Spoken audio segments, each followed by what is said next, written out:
Okay, alright. Welcome back to my YouTube channel. I'm Mandis Vlog. Nako, mainit, matindi, controversial itong ating tatalakayin muli sa pagkawala ni Catherine Camilo. Hindi naman po lingid sa inyong kaalaman, mga mahal kong taga-subaybay, ilang araw na hong pinagdidibatihan sa social media. Kabit-kabila ho ang public opinion na di umano ay talagang wala ng buhay itong si Catherine Camilo. Sa punto pong ito, mga kaibigan, gusto kong muling ibahagi sa inyo ang nilalaman ng video na ito na muling pinatunayan dito sa ruling ng video na wala ng buhay itong si Catherine Camilo. At siyempre, doon sa nakitan lugar ay muling pinakita kung saan lugar ito nakita na wala ng buhay. Yan po ang ating tatalakayin, mga kantis. Kung bago pa lang po kayo sa aking maliit pa na YouTube channel, inaanyayahan ko po kayo. Please subscribe. Sabay-sabay po nating i-like ang video na ito kung nagustuhan nyo po. Ako'y muling nakikiusap, mga kaibigan, kung pwede lang, patapusin po nating panoorin ang kabuuan ng vlog na ito. At nang sa ganon, lubos po nating maunawan. Eto na, samahan niyo po akong tuklasin, alamin kung ano po ang nilalaman ng video na ito. Panoorin po natin, mga kaibigan.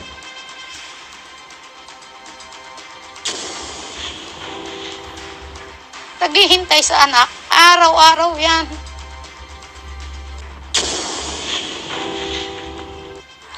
Ace, dito sa kinatatayuan natin ngayon, dito sa bahagi ng Diversion Road na sakop ng Manghinaw, Bawan, Batangas,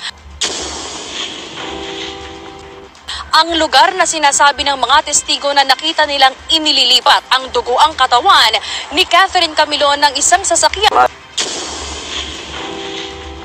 Kasi po doon sa account ng witnesses namin, it appears na yun na nga po, yung patay na nga po. Base doon sa account ng witnesses namin. Evidences were gathered from the affidavit from the friend of Ms. Camilo. May mga photos and of course yung palitan nila ng text messages. Merong parts doon na pag hindi nagkakaintindihan itong si Major De Castro at itong si Catherine, doon nagsusumbong itong si Ms. Camilo doon sa kaibigan niya. Ayon sa Pro Calabarzon, January 16 ang pirmahan ng dismissal order ni De Castro na nangangahulugang wala na rin siya sa kanilang restrictive custody. Sa eksklusibong panayam ng GMA Regional TV, Balitang Southern Tagalog kay Rose Camilon, ang ina ni Catherine, magkahalong emosyon daw ang kanyang naramdaman sa pagkasibak ni De Castro. Nandoon yung tuwa mo dahil natanggal siya sa serbisyo, pero hindi pa yun sapat para magkaroon kami ng ikangay ng tunay na kasiyahan dahil wala pa rin ang aming anak. Panawagan ni Rose na mabantayan pa rin ang bawat galaw ni De Castro kahit hindi na ito hawak ng pulisya. Kaakibat daw kasi ng pasasalamat nila sa pagkasibak nito ay ang pangamba rin nila sa kaligtasan ng kanilang pamilya. Ang hihilingin namin, dapat nandyan pa rin siya na nababantayan. Alam kung ano yung ginagalaw niya para may kasiguraduhan. Hindi siya makalabas, hindi siya makaalis ng bansa. Hindi mawawala yung pangamba mo dahil pag-aalala namin. Pero sinabi naman sa amin ng mga pulis dito sa amin sa tuwi na magbibigay naman sila ng seguridad sa amin na huwag kaming mag-aalala dahil hindi naman nila kami pababayaan. Ayon sa Criminal Investigation and Detection Group 4A, pag-aaralan na rin nila kung paano ang proseso para hindi makalayo o makaalis ng bansa si De Castro habang dinidinig pa ang kasong kriminal nito. As of today, sir, wala pa po tayo sigurong legal ground para mag-request ng court factor order. Unless otherwise may may warrant na or Pagtitiyak naman ng Tuwi Police na mahigpit ang ginagawa nilang pagbabantay sa seguridad ng pamilya Camilon. We regularly conduct patrolling and visitation dun sa house nila. Nagdagdag kami ng seguridad sa pamilya, mas hinigpitan pa namin yung pagpapatrolya dun sa bahay nila as instructed ng ating higher headquarters. Bagamat gumugulong na ang investigasyon sa kaso, paliit na rin daw ng paliit ang tsansa na makikita pang buhay ang mahigit 3 buwan nang nawawalang si Catherine. we are hoping for the best, pero we are expecting the worst. Sa flow po ng investigation namin, hindi po namin masasabi kung wala na talaga. Pero base po doon sa account ng witnesses namin, it appears na yun na nga po, yung patay na nga po. Base doon sa account ng witnesses namin. Pero bilang ina, naniniwala pa rin daw si Rose na makikita nilang buhay at ligtas ang kanyang anak. Niraramdam ko na naandyan laang siya. Pilit ko yung pinaglalabanan. Pilit kong pinagpapakatatagan dahil ako'y ina na nangungulila sa anak. Naghihintay sa anak. Araw-araw yan.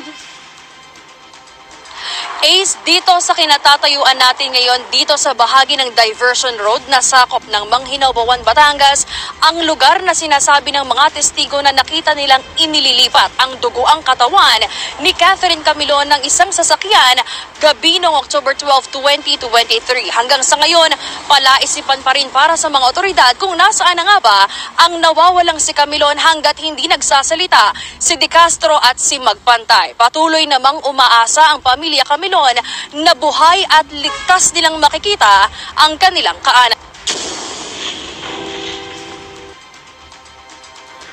Okay, alright. Shout out at maraming salamat. Balitang Southern Tagalog. Ma'am Denise, ipahintulot ho ang paggamit ng inyong video clips. Suportahan po natin yan kapag may pagkataon po tayo. Itong Balitang Southern Tagalog. Muli po, shout out, maraming salamat, Ma'am Denise. Okay, ito po ay importante. Importanteng mahalaga ho na malinawan, maunawaan po natin ito. Bagamat yung iba ho, ito ay nauunawaan na. Subalit gusto ko pong ipahiwatig dito ay muli na namang lumutang itong usapin na talagang wala ng buhay itong si Catherine Camilon. Hindi po tayo nagpapakalat ng anumang fake news dito. Inuunahan ko na po kayo. Datapwat sa puntong ito, gusto ko pong linawin dito sa ruling ng video na pinagbabatayan po natin. Bigyan po natin ng highlight dito ay itong lugar kung saan kinatatayuan nitong ating maganda na nagtatrabaho sa isang social media. Very sorry kung kamali. Itong sa Balitang Southern Tagalog. Nandiyan po nakatayo siya at ang sabi nga niya, dito sa aking kinatatayuan ay ito kung saan lugar binuhat, nilipat ang duguang katawan ni Catherine Camilon sa isang sasakyan. Malinaw po na ikangapoy nabanggit diyan. Noon po yun. Noon yan po ang sinasabi nila na nilipat ang duguan na katawan ni Catherine Camilon sa isang sasakyan. Diyan po sa lugar na yan na nakita po natin ang background nito ni Ma'am Denise. Ang gusto ko pong linawin po ngayon po ay may lumalabas na ibang anggulo.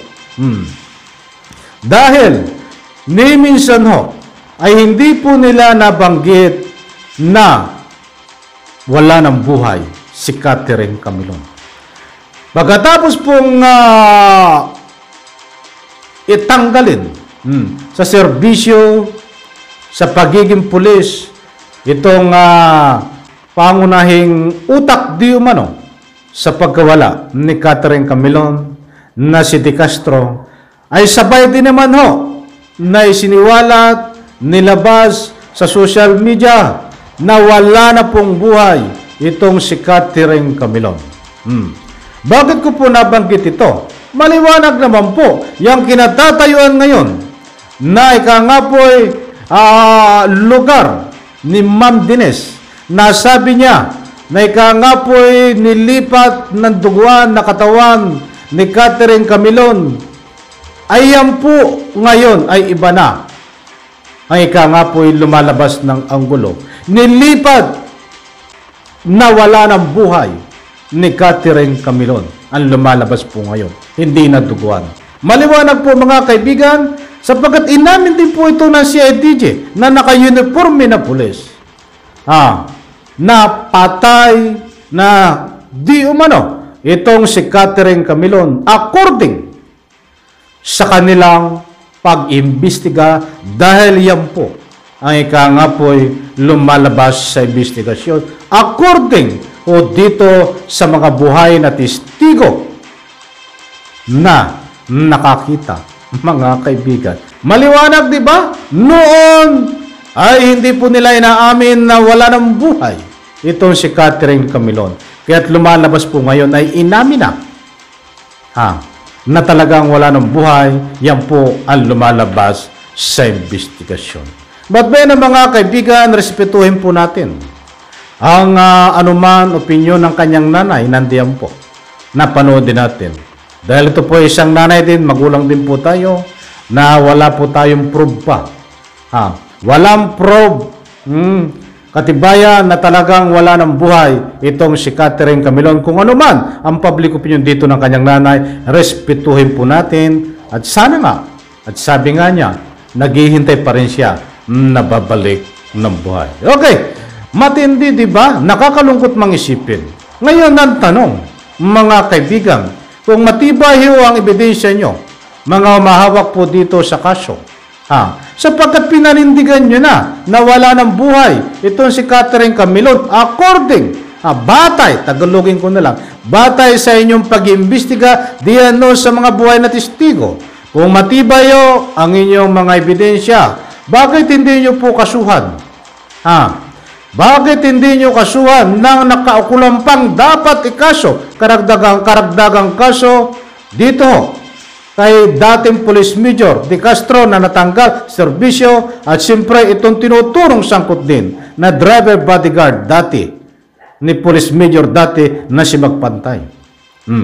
Kung matibay ang ebidensya nyo, dahil pinangangatawan nyo na po na talagang ayan ang lumalabas sa inyong investigasyon. Bakit hindi nyo pa kasuhan ng panibagong kaso laban dito sa tinuturong utak sa pagkawala at siyempre sangkot ang driver bodyguard? So makatuwid, ay hindi matibay ang pinaghahawakan yung mga ebidensya na nga po'y wala ng buhay itong si Catherine Camilon. Sapagkat buhay na testigo yan. Matibay na ebidensya ito dahil buhay na testigo kung nagsasabi ito ng pawang katotohanan. Di ba mga kaibigan, mga mahal kong taga-subaybay? Maliwanag po sa video na yan na sinabi nila na wala ng buhay si Catherine Camilon batay sa kanilang pag-iimbestiga na nga po'y yan ang sinasabi ng buhay na testigo. So ngayon kung matibay po yan, inuulit ko, kasuhan ang dapat kasuhan dito.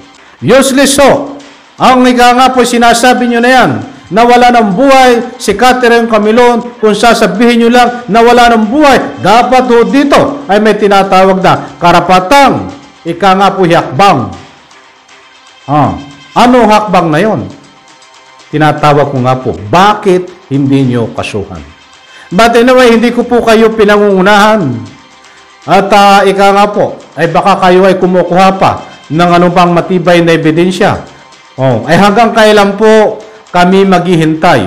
Hanggang kailan maghihintay ang nanay ni Catherine Camilon, ang kapatid, ang mga mahal sa buhay ni Catherine Camilon tungkol dito sa panibagong development ng kaso na ito na dapat karagdagang kaso pa kung katunayan at matibay nga na wala ng buhay si Catherine Camilon.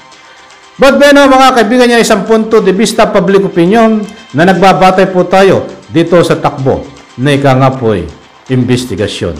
At nagbate rin po tayo dito sa ruling ng video, dito ngayon sa ating pagtatalakay. Mga kaibigan, hindi po tayo nagpapakalat ng fake news. Muli, lininawin ko. Malinaw po, yung sinasabi na lugar na yan na pinagbuhatan, pinaglipatan ng katawan ni Catherine Camilon na duguan noon.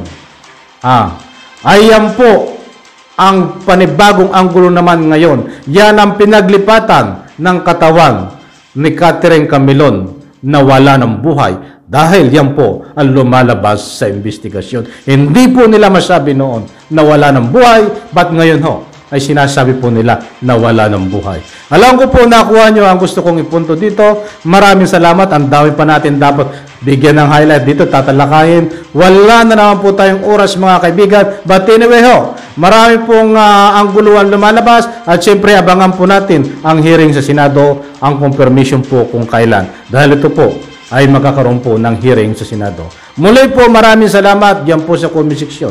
Sabay-sabay po tayo magbigay ng public opinion kapag may pagkataon at syempre wag po natin kalimutang may sunlight nyo po ay very importante. Pagpalay po tayo lahat. Bye-bye. Palakpakan.